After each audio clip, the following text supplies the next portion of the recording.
தியாகம் பண்ணி வளர்த்தினவங்க தான் நிறைய பேருடைய அம்மா அப்பா. அதனால ஆனால் சில நேரத்தில் அந்த அம்மா அப்பா நம்மளோட ரொம்ப நாள் நம்மளோட கடந்து வர முடியாது, கடந்து போக முடியாது. ஒரு ரூமை நம்ம உள்ளுக்கு போய் சாத்துற வரைக்கும் தான் அம்மாவை பார்க்க முடியும். அவ்வளோதான். நம்ம இருக்கிற ரூமுக்குள்ளே ஊடுருவி பாஞ்செல்லாம் நம்ம தாயாராலையும் தகப்பனாராலையும் வர முடியாது. ஆனால் நமக்கு ஒரு பரலோக தகப்பனார் இருக்கிறார். வேதம் சொல்லுகிறது, நான் வானத்திற்கு ஏறினாலும் அங்கே இருக்கிறீர், நான் பாதாளத்திற்கு படுக்கை போட்டாலும் அங்கும் கர்த்தருடைய கரம் என்னை வித்தியாசமாய் நடத்தும். அதனால இந்த உலகத்தில் இருக்கிற அம்மா அப்பா நமக்கு அவசியம். இந்த அம்மா அப்பா நமக்கு கர்த்தர் கொடுத்த ஈவு.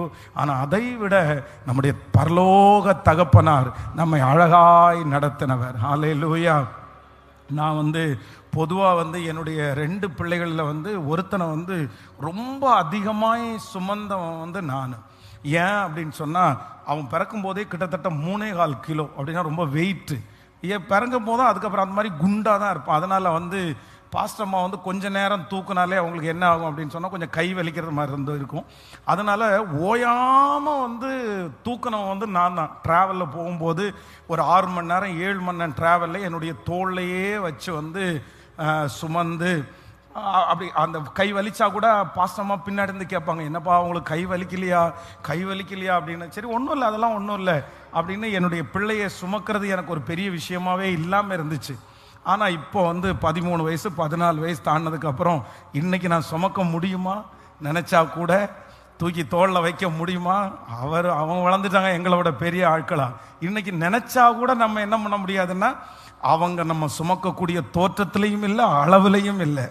அவங்க வளர்ந்துட்டாங்க. அதே மாதிரி நம்முடைய லைஃப்பில் நம்மளை சுமக்கிறதுக்குன்னு கொஞ்ச நாள் இருக்குது. கொஞ்ச நாள் தான் நம்மளை சுமக்க முடியும். அதற்கு பிறகு இந்த உலகத்தில் யாருமே சுமக்க முடியாது.